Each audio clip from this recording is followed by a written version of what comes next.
দেখুন, মানুষ জনগণ যেভাবে তাদের বিরুদ্ধে, এই তৃণমূল নেতাদের বিরুদ্ধে, বিশেষ করে অজিত মাইতির বিরুদ্ধে যেভাবে খড়গহস্ত হয়েছিল, তাকে গ্রেপ্তার না করলে পরে ওকে পাবলিকই ধরে পালিশ করে দিত। তাকে বাঁচানোর জন্য গ্রেপ্তার করা হয়েছে, অন্য কোনো কারণে গ্রেপ্তার করা হয়।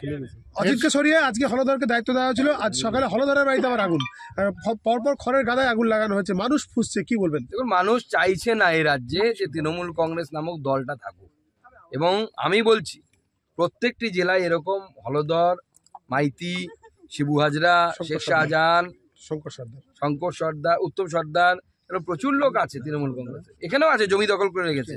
মানুষ রেডি হয়ে হচ্ছে ঝাঁটা লাঠি নিয়ে দেখে ধরে পেটানোর জন্য। ফের শিরোনামে উত্তর 24 পরগনা ঘুমায় তৃণমূলের উপপ্রধানকে গুলি। ঘুমাতে তো সাংঘাতিক মারামারি হওয়ার জায়গায় পৌঁছচ্ছে। ওখানে ওই বিধায়কটা আছে, বিধায়কটা একটা গুন্ডা, গোস্বামী, নারায়ণ গোস্বামী। তো গরু বাজার থেকে শুরু করে সবকিছু করার অভিযোগ ওনার বিরুদ্ধে আছে। সাধারণ মানুষই বলে, আমরা বলি না। সেখানে এইরকম নেতারা যদি তৃণমূল কংগ্রেস মার্কেটে নিয়ে আসে, তো আপনি যেরকম মার্কেটে নিয়ে আসবেন মাল, সেরকমই পারফরমেন্স হবে। প্রধান বিচারপতি ডিভিশন বেঞ্চ লুকআউট নোটিশ হয়েছে, এবং division bench, high court lookout notice দেওয়া মানে হচ্ছে পুলিশের প্রতি ভরসা করতে পারছে না হাইকোর্ট। পুলিশের কানে আরো একবার সপাটে থাপ্পড়, রাজ্য প্রশাসনের কানে। অভিষেক ব্যানার্জি বলছিলেন যে শাহজাহানকে খুঁজে পাওয়া যাচ্ছে না, তাকে গ্রেপ্তারের জন্য আদালত নির্দেশ দিক। মানে আদালত আজকে নির্দেশ দিল শাহজাহানকে গ্রেপ্তারের। আরে আদালত তো গ্রেপ্তার করার নির্দেশ দেওয়ার প্রয়োজন কেন হবে? পুলিশ তো গ্রেপ্তার করবে, তার বিরুদ্ধে অভিযোগ আছে। এতদিন আপনারা বলছিলেন যে শাহজাহানকে গ্রেপ্তার করতে হবে, কিন্তু পুলিশ কি কোথাও বাধা হয়েছিল? পুলিশ পুরো স্যাবোটাজ করছে। পুলিশ শাহজাহানকে ধরার কোনো চেষ্টাই করছে না। পরের প্রশ্ন, শাহজাহানের ভাই সিরাজউদ্দিনের বিরুদ্ধে এফআইআর। না, সে তো সমস্ত তৃণমূল কংগ্রেস নেতা ওখানে যারা আছে, শাহজাহানের ভাই থেকে শুরু করে এবং অন্যান্যরা যারা আছে, সবাই মিলে এই যৌন শোষণ, মহিলাদের ধর্ষণ, জমি দখল, কেউ না কেউ কোনো না কাজ করে ওখানে লিপ্ত আছে, এই ধরনের অবৈধ কাজ করে।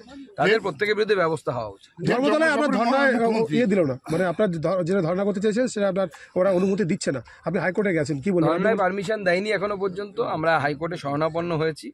আমরা উচ্চ মাধ্যমিকের শিক্ষার্থীদের কথা ভেবে আমরা লাউড স্পিকার ব্যবহার করবো না, বক্স জাতীয় শব্দযন্ত্র ব্যবহার করবো, যাতে অসুবিধা না হয়। কারণ ওখানে তো কোনো জনবসতি নেই যে এলাকায় আমাদের ধর্ণা চলবে, এবং সেখানে কারো অসুবিধাও হবে না। রাজ্য সরকার তৃণমূল যখন ওইখানে ধর্ণা করে লাগাতার 12 দিনের ধর্ণা করেছিল, কিন্তু অথচ বিরোধীদেরকে ধর্ণা দিতে দেওয়া হচ্ছে না। না, এই রাজ্য সরকার তো সরকার না, এই রাজ্য সরকার হচ্ছে তৃণমূল কংগ্রেস পার্টি।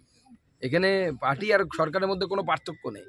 আমাদের বিরোধীদেরকে, বিশেষ করে বিজেপিকে কিছু করতে দেওয়া যাবে না। এই মোটো নিয়ে এই তৃণমূল কংগ্রেস সরকার চলছে। শওকত মোল্লা বলছে যে যারা বাইট দিচ্ছে তারা মাথায় ঘুমটা টেনে, তারা সিগারেট খাচ্ছে এবং এরা সব বহিরাগত, কি বলবেন? সন্দেশখালী প্রথম থেকেই বলছিল, একবার শওকত বাবুকে আসতে বলুন না, জনগণ ওখানে বহিরাগত কিনা পালিশ করে দেবে, সিকিউরিটি ছাড়া আসতে বলুন। শওকতকে সমুদ্র সৈকতে পাঠিয়ে দেবে। বেরমজুরে তৃণমূলের যুগ্ম আহ্বায়কের বাড়িতে বিক্ষোভ, তার ঘরের কাছে আগুন ধরে দেওয়া হয়ে গেছে। জঙ্গলমহলে হচ্ছে মুখ্যমন্ত্রী উনি জঙ্গল সফরে যাচ্ছেন, যান, ভালো কথা, কিন্তু জঙ্গল মহলের জন্য কি করেছেন তার তো হিসেব দিতে হবে। মানুষকে শুধু বোকা বানাচ্ছেন, এত দেবো, কিন্তু কাজের কাজ তো কিছু হচ্ছে না। জঙ্গল মহলের এখনো পর্যন্ত স্বাস্থ্য ব্যবস্থার উন্নতি হয়নি। জঙ্গল মহলের যোগাযোগ ব্যবস্থা আগের মতো আছে। কয়েক মাস আগে খরার সময় মানুষ আমাদের এমপিকে আটকে ছিল, রাস্তা অবরোধ করেছিল, জল নেই, খাবার জলের ব্যবস্থা করা কি রাজ্য সরকারের দায়িত্ব? তো প্রধানমন্ত্রী তো টাকা দিচ্ছে প্রতি বাড়িতে জল পৌঁছানোর জন্য। তৃণমূল বরমজুরে যাকেই দায়িত্ব দিচ্ছে তার সঙ্গে এই ধরনের ঘটনা ঘটছে, কেন?